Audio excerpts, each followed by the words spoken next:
प्रधानमंत्री नरेंद्र मोदी के लेह दौरे को लेकर चीन ने प्रतिक्रिया दी है। चीन के दूतावास ने कहा है, चीन का 14 पड़ोसी देशों में 12 के साथ शांतिपूर्ण ढंग से सीमा निर्धारण हुआ है। शांति से सीमा निर्धारण ने जमीनी सीमा पर दोस्ताना सहयोग बढ़ाया है। चीन के साथ मतभेद को मनगढ़ंत ढंग से पेश करके विस्तारवादी रूप में देखना आधारहीन है।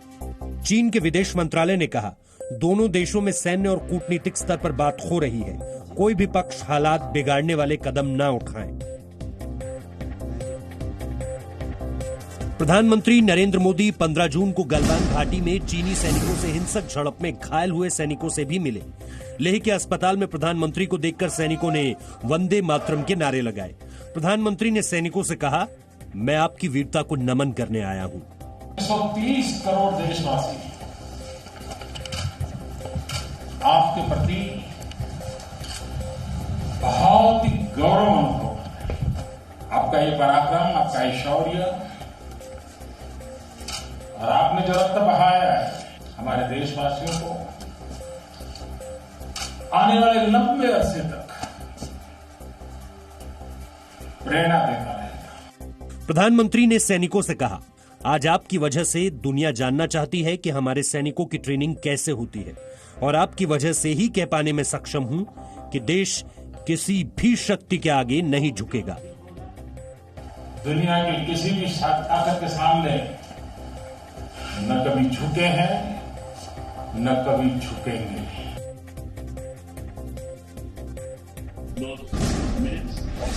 प्रधानमंत्री नरेंद्र मोदी आज अचानक लद्दाख में 11,000 फीट की ऊंचाई पर मौजूद फॉरवर्ड पोस्ट निमू भी गए।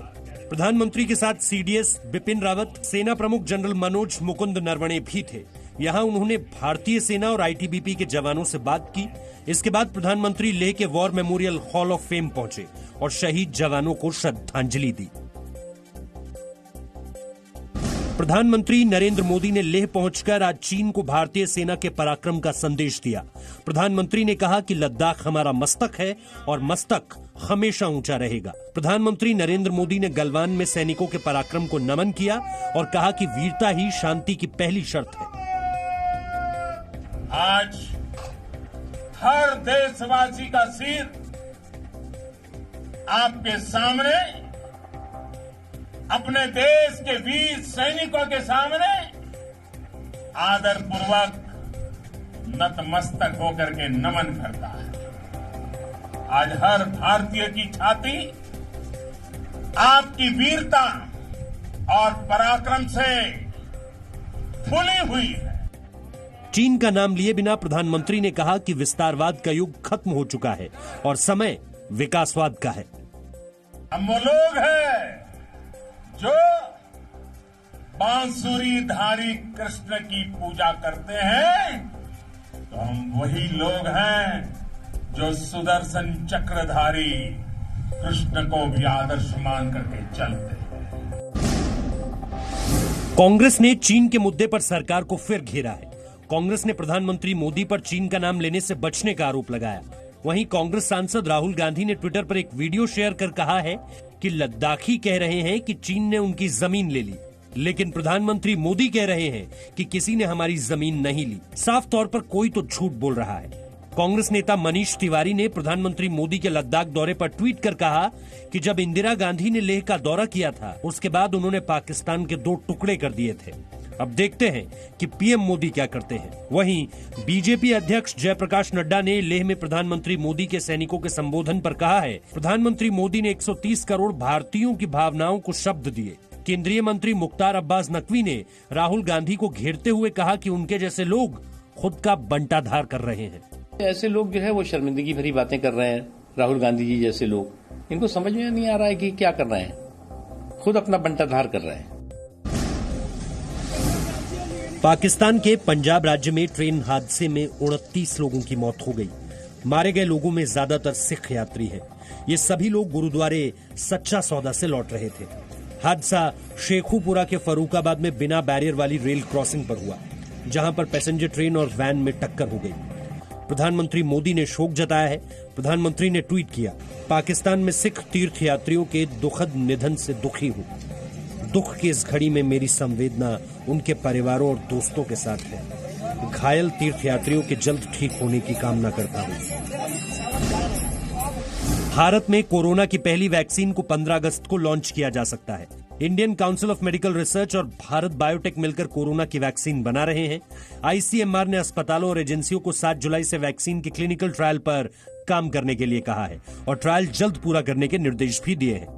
आमतौर पर वैक्सीन का ट्रायल पूरा होने में 6 महीने लगते हैं, लेकिन जिस रफ्तार से इस वैक्सीन पर काम हो रहा है उस हिसाब से इस वैक्सीन का ट्रायल जल्द ही खत्म हो सकता है। उत्तर प्रदेश के मुख्यमंत्री योगी आदित्यनाथ ने कहा कि कानपुर में शहीद हुए 8 पुलिसकर्मियों का बलिदान व्यर्थ नहीं जाएगा। मुख्यमंत्री ने कानपुर में शहीदों को श्रद्धांजलि दी और उनके परिवार के साथ संवेदना जताई। इस पूरी घटना के लिए जिम्मेदार किसी भी अपराधी को बख्शा नहीं जाएगा। पुलिस के अपने जवानों की शहादत और उनके बलिदान को व्यर्थ नहीं जाने दिया जाएगा। यूपी के पुलिस महानिदेशक हितेश चंद्र अवस्थी ने कहा कि हत्यारों को जल्द ही उनके अंजाम तक पहुंचा दिया जाएगा।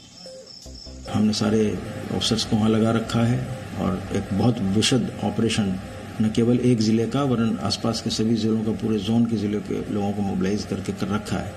उसको हम बहुत सीरियसली ले रहे हैं। इससे बड़ा चैलेंज हमारे लिए नहीं है। कानपुर के चौबेपुर थाना के बिकरू गांव में बदमाश विकास दुबे को पकड़ने गई पुलिस टीम पर बदमाशों ने घात लगाकर हमला किया था।